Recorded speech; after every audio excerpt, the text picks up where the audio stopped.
Dharma yang berbahagia.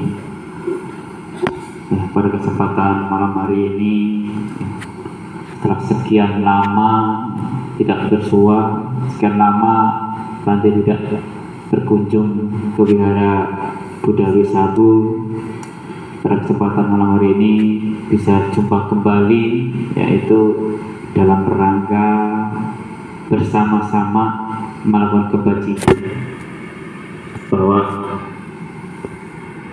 berkah dalam agama Buddha adalah ketika kita mendapatkan kesempatan untuk berbuat baik, itulah berkah yang kita dapat pada saat ini. Mendengarkan ceramah, sebelum mendengar ceramah, membaca parita, bermeditasi, berkumpul dengan orang-orang yang baik, dapat snack, dapat kopi, dapat teh, itu adalah karma baik, berkah yang kita dapatkan ketika kita meluangkan waktu, ketika kita mau datang ke wihara. Mungkin ketika tadi kita hanya sekedar di rumah sibuk main lato-lato, kita nggak akan dapat apa-apa. Kadang-kadang kalau ada yang terkejut, ada yang terluka karena lato-lato. Tetapi di sini kita mendapatkan suatu berkah yang sangat luar biasa, dan kita bisa belajar Dharma melalui teori maupun praktek. Bapak Ibu serta saudara Dharma yang berbahagia, belajar teori Dharma itu sangat penting, karena dengan belajar teori kita bisa memahami mana yang benar, mana yang tidak benar, mana yang seharusnya kita praktekkan dan mana yang seharusnya kita tinggalkan. Maka ketika belajar Dharma, belajar teori, ya kita juga harus mau belajar sungguh-sungguh. Jangan hanya sekedar, ibarat orang hanya sekedar numpang lewat, numpang dengar. Maka belajar Dharma, belajar teori Dharma itu harus benar-benar diresapi. Tidak perlu banyak-banyak yang kita dengar, tidak perlu banyak-banyak yang kita baca, tetapi sedikit demi sedikit itu kita pahami. Buat apa kita banyak suta-suta tapi hanya sekedar dibaca saja, ataupun sekedar hafal saja, tapi kita tidak bisa mempraktekkan hal tersebut. Lebih baik satu Dhamma, tetapi satu itu benar-benar kita praktekkan. Pancasila Buddhis, pahami, renungkan, kemudian perlahan-lahan ya kita praktekkan. Maka tujuan kita belajar Dharma itu supaya kita bisa memahami Dharma tersebut dan bisa mempraktekkan dalam kehidupan sehari-hari, sehingga kita akan mendapatkan suatu keuntungan atau keberhasilan dalam kita belajar Dharma. Karena kita tahu bahwa setiap orang belajar, entah itu belajar Dharma atau belajar sesuatu, pasti ingin kedepannya dia berhasil. Maka dalam agama Buddha itu ada 5 keberhasilan yang harusnya dicapai, digapai oleh umat Buddha, khususnya sebagai seorang umat garawasa, seorang umat perumah tangga. Keberhasilan apa Bante yang harusnya umat garawasa itu capai, yang harus kita kejar? Yang pertama adalah keberhasilan dalam berumah tangga. Karena Bante yakin Bapak Ibu saudara-saudara Dharma yang ada di sini adalah seorang garawasa yang hidup berkeluarga. Yang namanya keberhasilan dalam berkeluarga itu, yang namanya keluarga, tentunya bukan hanya ada pasangan suami istri, tetapi di situ ada orang tua, ada anak. Keberhasilan dalam berkeluarga adalah ketika kita bisa membangun hubungan keluarga itu secara harmonis dan baik. Punya orang tua, punya ibu, ya, yang selalu mengarahkan, mengajarkan anak-anaknya ke hal-hal positif. Selalu mengajak ke wihara, selalu memotivasi anaknya supaya terus belajar, terus sekolah. Tutur katanya juga lembut, enak, tidak suka marah, tidak suka bohong. Nah, ini keluarga yang harmonis. Nah, ada kalanya orang tua bisa menganjurkan kalau tiap minggu anaknya diwajibkan datang ke wihara, tapi belum tentu orang tuanya mau datang ke wihara. Atau mungkin orang tuanya rajin ke wihara, anak-anaknya belum. Ada yang mungkin ibu-ibunya rajin, bapak-bapaknya belum. Nah, ini yang kurang. Maka ketika kita ingin membangun keluarga yang harmonis, keluarga yang berhasil, ya perlahan-lahan lihat ke dalam diri Bapak Ibu sekalian, sudah mampu belum saya berusaha untuk mengondisikan hal tersebut, mengajarkan, mengarahkan anak-anak saya ke hal-hal yang baik, hal yang positif, disiplin, tertib. Ketika waktunya ke wihara, ketika waktunya sekolah, ke sekolah. Dan mampu enggak Bapak Ibu berikan suri teladan buat anak-anak Bapak Ibu sekalian. Maka ini harus dilihat. Ketika mungkin seorang anak harus melihat orang tua saya sudah bekerja begitu luar biasa, bekerja kadang-kadang sampai lembur. Harusnya saya sebagai seorang anak harus berbuat sedemikian baik, harus bisa membahagiakan, membanggakan kedua orang tua saya. Kan saya masih pelajar bante, belum bisa berbuat apa-apa, belum bisa membantu orang tua. Siapa bilang seorang anak tidak bisa membantu orang tua? Tidak membuat marah, tidak membuat cemas, tidak membuat khawatir orang tua.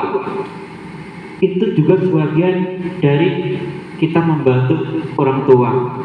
Jadi bukan hanya masalah membantu orang tua, itu bukan masalah ketika orang tua butuh uang kita kasih, kita ikut bantu bekerja untuk menopang ekonomi keluarga. Bukan hanya itu. Tugas Anda kalau memang belajar, ya belajar dengan baik. Ketika berpergian ke wihara, pulang tepat waktu, maka orang tua udah bahagia. Diminta bantu nyapu, diminta bantu ngerjain sesuatu, ya kalau ada mampu, ya kerjakan dengan baik.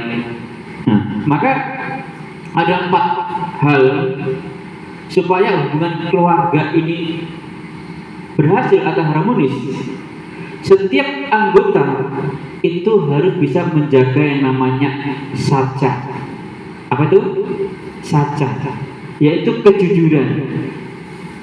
Keharmonisan sebuah keluarga ini pertama yang harus kita jaga adalah lisan kita, ucapan kita. Kita harus jujur, karena sebuah hubungan, entah itu sebagai seorang persahabatan atau dalam sebuah hubungan keluarga, yang terkadang pecah atau tercerai-berai, salah satu penyebabnya ketika salah satu individu atau di dalam komunitas itu tidak bisa menjaga mulut, tidak bisa menjaga kejujuran. Nah, sehingga ini menyebabkan sebuah hubungan itu tidak harmonis. Bukannya kadang nggak jujur, udah kadang-kadang kata-katanya kasar, kata-katanya mungkin kalau nggak kasar ngomongnya halus, tapi celekit banteng. Ada nggak? Ngomongnya sih biasa, tapi begitu ngomong sakitnya itu luar biasa. Maka harus hati-hati. Maka ketika kita mau berbicara kepada entah itu pasangan atau orang lain, kita juga harus kerap merenungkan, kerap direnungkan. Sebuah kata-kata tersebut, sebuah kalimat itu kalau saya mendengar itu dibuat saya sakit hati atau tidak. Ketika saya mendengar kata-kata itu sakit, kalimat itu sakit, hendaknya saya juga tidak akan mengatakan, berucap kata-kata tersebut. Ketika saya mendengar ucapan itu, saya tidak senang, ya saya lihat kata-kata itu dihindari. Sehingga kita akan berbicara dengan kata-kata yang baik, dengan sebuah kejujuran, tidak penuh fitnah dan sebagainya. Ketika saca ini terjaga, yang kedua yang kita jaga adalah dhamma, yaitu pengendalian pikiran. Karena ketika seseorang tidak mampu mengendalikan pikirannya, ya, karena pikiran ini menjadi faktor utama seseorang itu berbuat baik atau tidak. Ketika seseorang yang pikirannya diliputi oleh hal-hal positif, maka ucapan perbuatan juga akan positif. Tetapi ketika kita tidak mampu menjaga pengendalian pikiran, maka ucapan dan perbuatan kita juga tidak bisa kita kendalikan. Maka kita harus selalu menjaga pikiran supaya kita selalu berada dalam pikiran yang jernih, pikiran yang bersih. Bagaimana caranya Bante? Ya, selalu bermeditasi.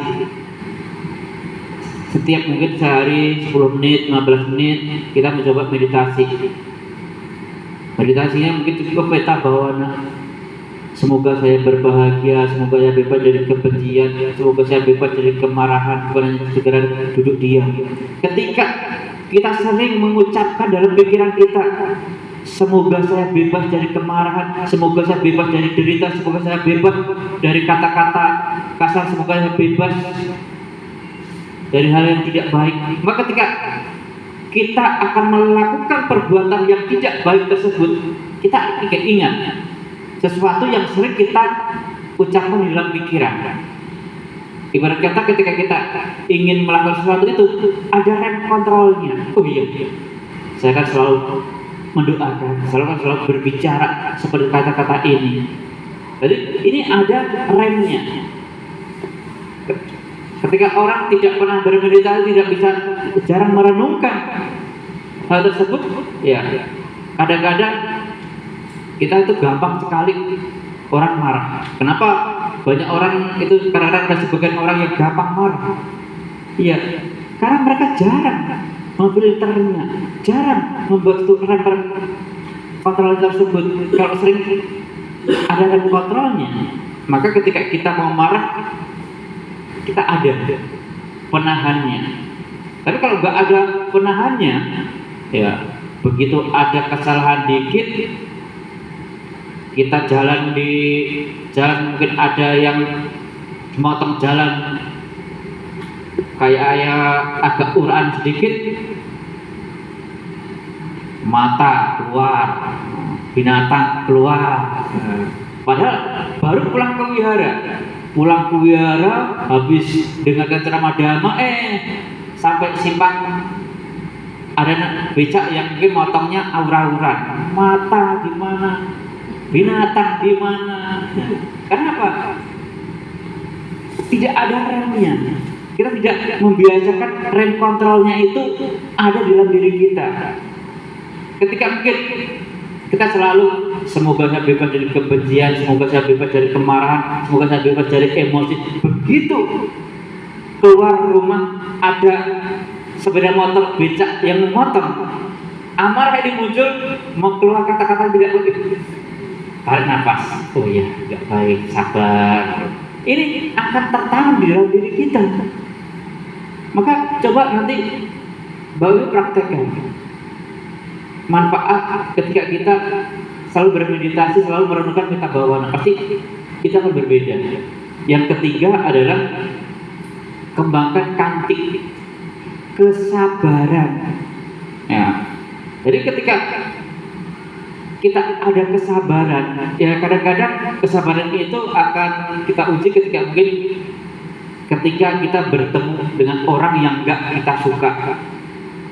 Ketika mungkin tadi, ketika baru kita udah jalan enak-enak di jalan yang benar, tiba-tiba ada orang motong sembarangan. Lah, di situ ada praktek kesabaran atau tidak? Bukan hanya sabar itu sabar, tapi ketika langsung berhadapan dengan masalah ada tidak? Maka ini akan muncul, akan teruji ketika sesuatu itu terjadi di dalam diri kita. Yang berikutnya yaitu yang namanya kemurahan hati, cager. Ketika tadi contohnya ketika orang tiba-tiba motong kita marah, kita emosi, kita mudah memaafkan enggak? Mudah memaklumi tidak? Ketika ada orang-orang yang berbuat salah terhadap diri kita atau keluarga kita, komunitas kita gampang memaafkan enggak? Memaklumi tidak? Oh iya, enggak apa-apa, memang mungkin dia belum mengerti dharma, belum mengerti karma. Sudahlah, mudah-mudahan ke depan si orang ini bisa menjadi orang yang baik. Mudah-mudahan orang ini lama-lama mengerti akan dharma. Jadi ketika menghadapi masalah tersebut, menghadapi orang-orang yang mungkin tidak suka, tidak senang terhadap diri kita, bukan amarah yang kita munculkan, tapi kita doakan, kita maklumi. Jangan kita yang mengerti dharma, yang sering datang ke wihara, yang sering belajar dharma, ketika berhadapan dengan orang-orang seperti itu, kita tersulut emosi, matanya keluar, hewannya keluar. Maka ini yang disebut kita belum bisa memahami dharma secara benar. Ya, terkadang Bapak Ibu, ketika kita mengerti dharma, terkadang di saat kita berbuat baik, terkadang kita menemui karma buruk berbuah. Kalau kita memahami dharma, ya kita biasa. Tapi kalau tidak memahami dharma, ya saya sudah banyak berbuat baik, kenapa Bante kok bencana, kok penderitaan, kok karma buruk saya berbuah Bante, selalu berbuah Bante. Nah, kadang-kadang kita mengeluh seperti itu. Ya, karena kita kurang memahami dharma. Ketika kita baru memetik suatu karma buruk, ya sudah diterima. Ketika kita langsung kita terima, kita itu tidak punya pikiran-pikiran yang negatif. Selesai di situ. Jangan ditambah, jangan diperpanjang lagi. Dua contoh. Contoh nyata adalah ketika mungkin kita pulang ke wihara. Pulang dari wihara ke wihara tadi kan berbuat baik. Tiba-tiba, ini contohnya, tiba-tiba saat pulang jatuh kepleset contohnya, itu karma buruk. Kalau kita tidak terima, saya baru berbuat baik, kenapa saya harus jatuh? Nah, maka ketika jatuh itu adalah bagian karma buruk Anda yang pernah Anda tanam di masa lampau atau di masa lalu. Ketika kita ibaratnya berkata-kata yang tidak baik, mengeluh, justru kita menanam karma buruk kembali. Jadi ketika tadi habis ke wihara terjatuh, ya sudah terima. Ya, karma buruk saya berbuah, ya sudah selesai. Jangan dilihat dengan pikiran-pikiran yang gak pas. Ya selesai. Ketika kita saat memetik buah karma kita terima, oh iya, karma buruk saya berbuah, mudah-mudahan dengan karma buruk saya yang saya petik saat ini mudah-mudahan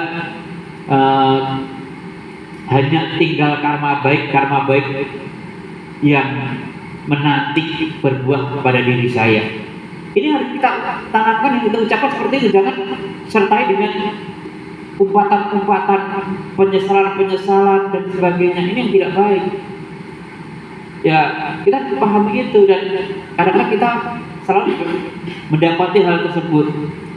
Ketika ada yang rajin berdana, ada yang rajin berwihara, tiba-tiba musibah datang. Musibah datang bukan hanya sekali, 2, 3 kali. Ya, kita harus paham ketika kita tahu dharma ya sudah. Memang mungkin ini buah karma buruk saya berbuah. Ya udah, saya terima. Mudah-mudahan ketika karma buruk ini saya berbuah, mudah-mudahan tinggal karma baik saya yang kemudian nanti muncul berbuah pada diri saya. Udah selesai. Jangan kita sertai dengan umpatan-umpatan atau mungkin penyesalan-penyesalan atau mungkin kok nggak adil ya. Nah ini yang kurang baik ya. Itu yang pertama. Yang kedua, kita keberhasilan dalam berkeluarga. Yang kedua adalah keberhasilan dalam kekayaan. Siapa sih orang yang nggak pengen kaya? Pasti semua orang pasti pengennya menjadi orang yang kaya, orang yang berkecukupan. Terkadang berkecukupan aja kurang, pengennya menjadi orang yang kaya. Maka bagaimana kita menjadi orang yang kaya yang baik? Ya, berusaha untuk mencari mata pencarian yang benar dengan cara-cara yang benar dan menggunakan kekayaan yang didapat dengan sesuatu yang benar, yang mungkin untuk membahagiakan keluarga, untuk berbuat baik, kewihara atau berbuat baik pada hal yang lain. Kenapa? Ya, karena kalau orang nggak kaya, nggak punya uang, sulit untuk berbuat baik. Maka tidak salah sebagai seorang umat Buddha itu punya cita-cita pengen jadi orang kaya, tapi jadilah orang kaya yang baik.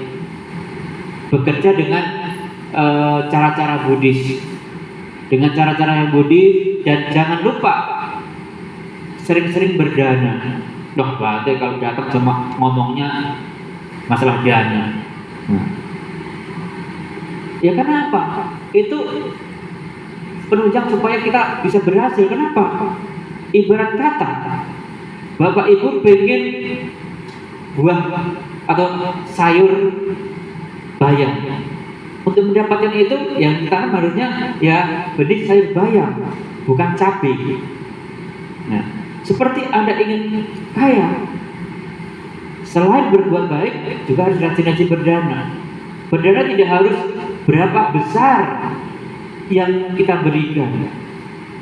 Ya mungkin kembalian dari pajak 500 perak, 1000 perak kita masukkan ke kotak dana.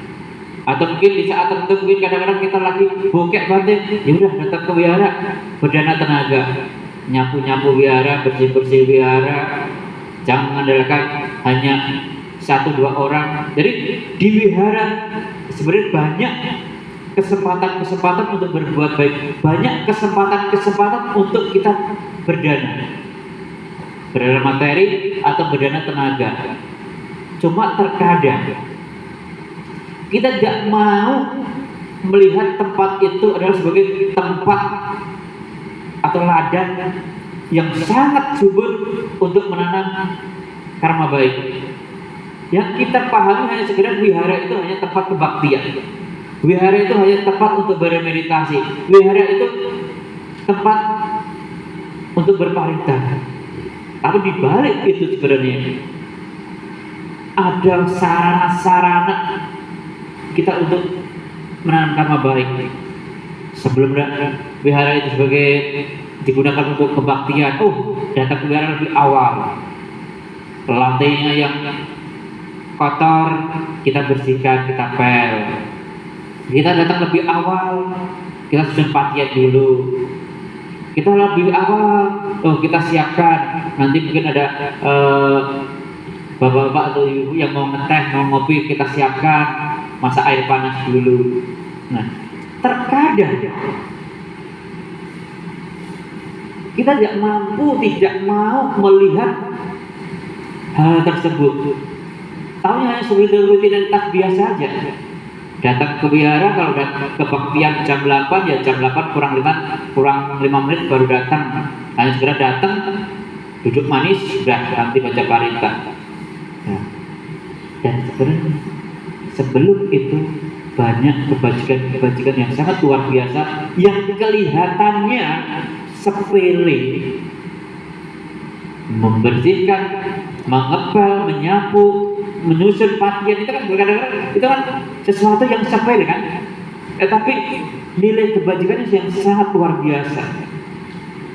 Maka ketika nanti pulang dari wihara ke depan, minggu depan, Kamis depan, Sabtu depan, kalau datang ke wihara, berusahalah kita lebih awal. Kita tidak harus menyuruh atau menunggu muda-mudi yang membereskan atau merapikan. Kalau kita mampu punya kesempatan, ambil kesempatan perbuatan baik tersebut. Jangan disia-siakan. Perbuatan baik bukan hanya sekedar kita lihat kantong kita ada berapa, tapi keikhlasan, kesadaran kita dalam menjaga wihara, dalam menjaga kenyamanan wihara, itu luar biasa. Namun kadang-kadang orang hanya melihat berbuat baik itu ketika nampak. Lihat, oh saya dana sekian. Nah, bagi mereka yang punya ya nggak masalah. Bagi yang mungkin padahal nanti wihara itu menjadi tempat yang menakutkan.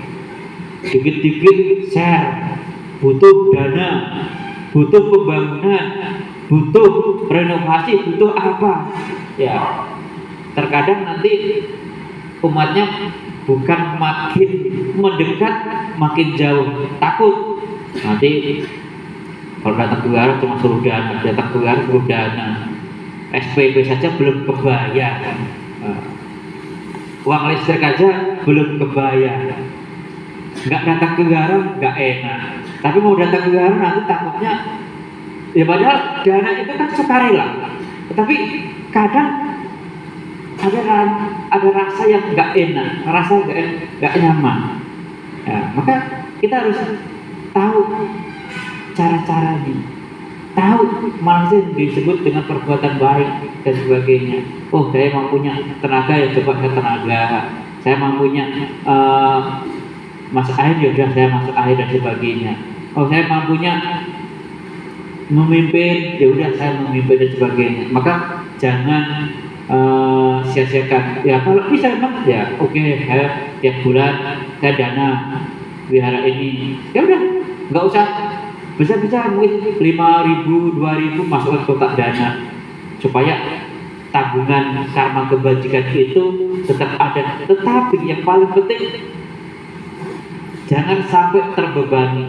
Jangan karena si A dana saya harus ikut dana. Ya jangan. Pikirkan anak udah bayar SPP belum? Uang listrik udah kebayar belum? Kebutuhan rumah tangga terpenuhi dulu.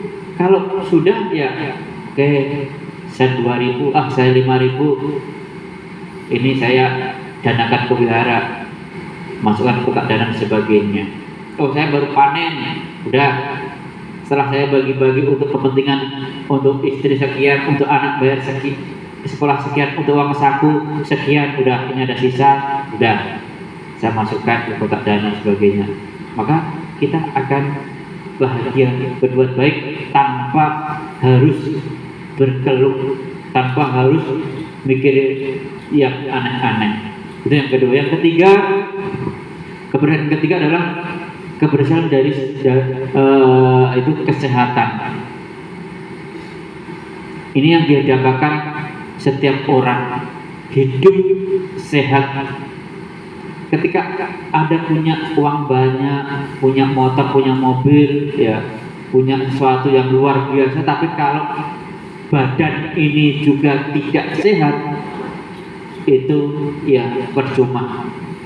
Punya uang yang bisa untuk beli makanan, punya tempat tidur yang mewah, tapi kalau badan ini tidak sehat, ya ini percuma. Maka kesehatan itu adalah harta yang paling baik yang harusnya kita miliki.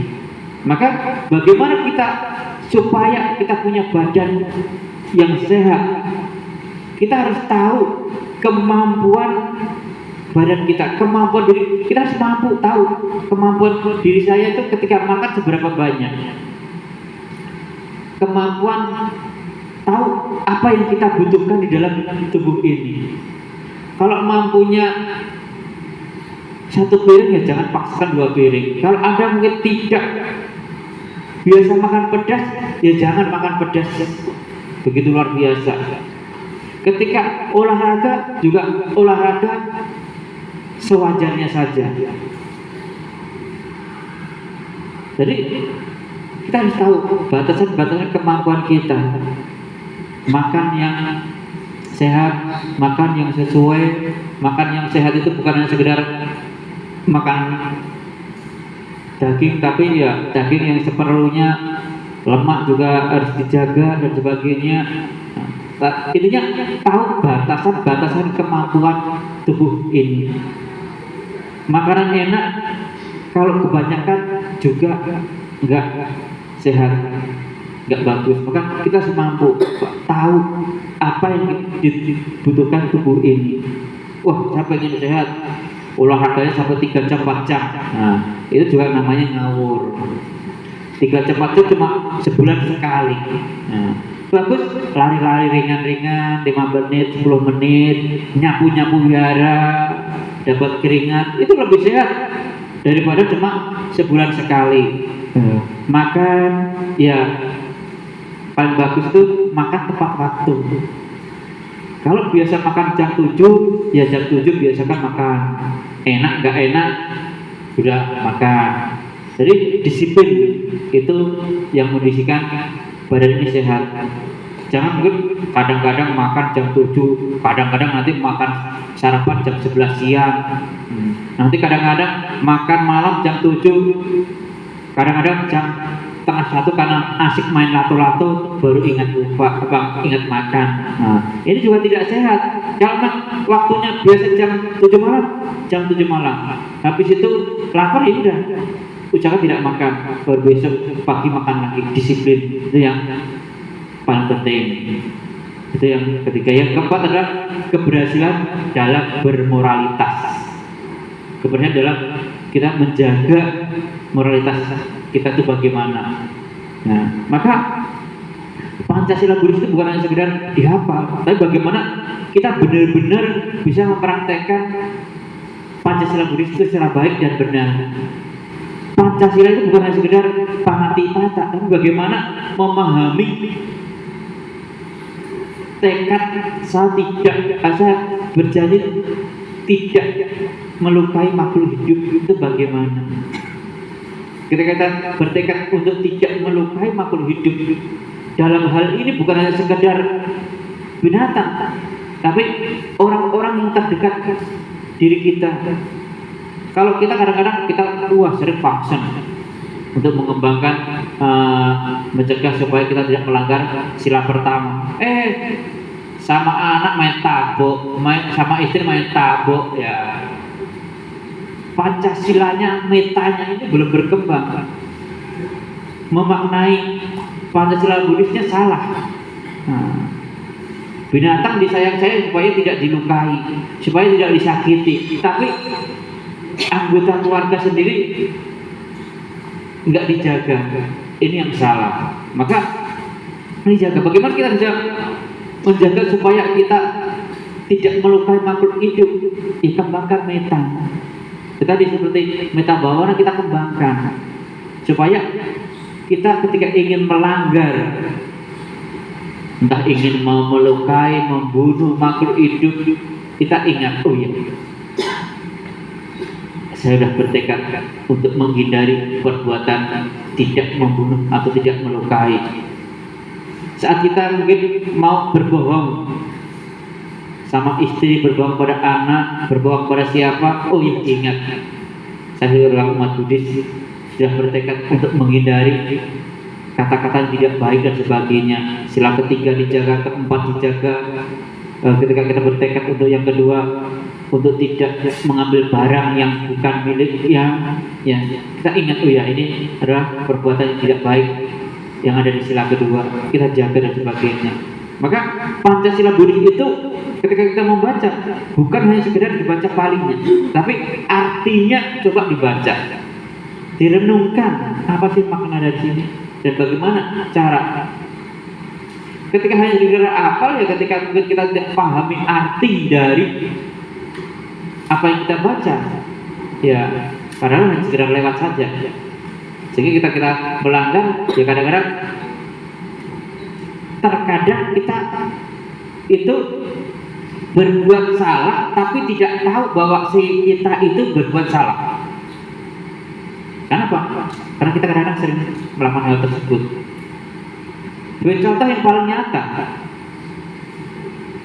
Kadang-kadang namanya ibu-ibu suka gerumpi. Suka gerumpi kadang-kadang membicarakan kejelekan orang lain, tetangganya, ya saudaranya. Ya. Itu adalah perbuatan yang asik. Dan sebenarnya di situ banyak perbuatan-perbuatan baik, perbuatan-perbuatan buruk yang sering kita lakukan. Tapi kita nggak nyadar kalau apa yang kita lakukan itu suatu perbuatan yang tidak baik. Ini jadi masalah. Kalau kita tahu, oh ya pasti kita ada besok akan bertanya, oh ya, kok saya punya perilaku seperti ini sih, kebiasaan seperti ini sih. Nah ini yang jadi masalah. Jadi masalah adalah ketika seseorang itu sering berbuat jahat, tapi nggak sadar kalau perbuatan itu jahat atau perbuatannya tidak baik. Ya kenapa? Salah satu penyebabnya kenapa? Pancasila Buddhis itu hanya tahu palingnya, tapi nggak tahu maknanya, nggak tahu artinya. Ketika nggak tahu maknanya, tidak tahu artinya, ya mungkin sulit untuk memahami, sulit untuk merenungkan. Maka kebaktian bukan hanya sekedar panjangnya yang kita baca, tapi bagaimana satu persatu dari parita itu kita bisa memaknai, memahami itu. Untuk bisa memaknai, memahami apa yang terkandung dalam sebuah suta itu, ya baca artinya pelan-pelan. Kalau kebaktian mungkin belum sempat, ya mungkin di rumah pelan-pelan kita baca. Oh ini artinya seperti ini toh. Kita dianjurkan supaya kita tidak melakukan hal ini dan caranya seperti ini. Nah, ini baru nanti kita perlahan-lahan bisa berhasil dalam kemoralitasan. Nah, itu yang keempat. Yang kelima adalah keberhasilan dalam berpandangan benar. Kalau seseorang punya pandangan benar, maka seseorang itu akan berpikir yang benar. Dari pikiran benar, maka seseorang itu akan berbuat yang benar. Tapi sebaliknya, kalau seseorang itu punya pandangan yang salah, maka pikirannya juga salah. Ketika pikirannya salah, maka dia selalu berucap, berkata-kata yang salah. Ketika kata-katanya selalu salah, kata-katanya selalu tidak benar, kata-katanya kasar, maka perilakunya juga otomatis juga akan salah, akan tidak baik. Maka keberhasilan dalam berpandangan benar ini harus kita jaga. Bagaimana kita bisa menjaga pandangan supaya kita benar? Banyak belajar, banyak membaca, banyak mendengar. Ketika kita banyak mendengar, banyak membaca, kita punya pengetahuan. Oh, ini toh tujuan. Oh, ini maksudnya. Ini akibatnya toh kalau kita melakukan hal ini. Ini dampaknya toh kalau saya melakukan hal seperti ini. Maka ketika seseorang selalu belajar, mendengar, entah itu dari YouTube, membaca dari internet, kita punya pengetahuan. Dari pengetahuan yang benar, dari sumber-sumber yang benar, maka pandangan kita akan benar. Dari pandangan itu, maka akibatnya rantainya itu luar biasa. Maka ingat, kalau kita tidak bisa menjaga pandangan kita tidak mau belajar dharma, maka dampaknya itu sangat luar biasa. Tadi dari pandangan akan muncul pikiran, dari pikiran akan muncul perbuatan, dari perbuatan muncul kebiasaan dan sebagainya. Terus kalau sumbernya baik, maka hasilnya endingnya baik. Kalau sumbernya tidak baik, maka endingnya juga tidak baik.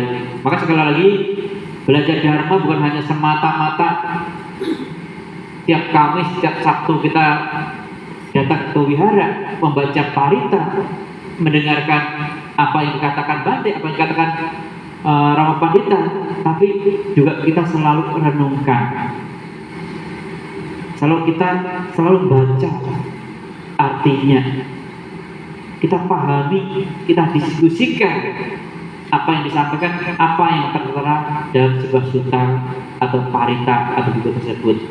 Ketika kita mendiskusikan, memahami, membicarakan, memusyawarahkan, berdiskusi, maka akan timbul pandangan-pandangan yang benar. Kegalauan, keraguan-raguan akan pelan-pelan hilang di dalam diri kita. Mungkin itu yang bisa Bante sampaikan. Semoga dengan apa yang Bante sampaikan pada malam hari ini, Anda mendapatkan satu pencerahan dan pemahaman Dharma secara baik dan benar. Akhir kata, selamat malam. Namo Sang Hyang Adi Budaya. Namo Buddhaya.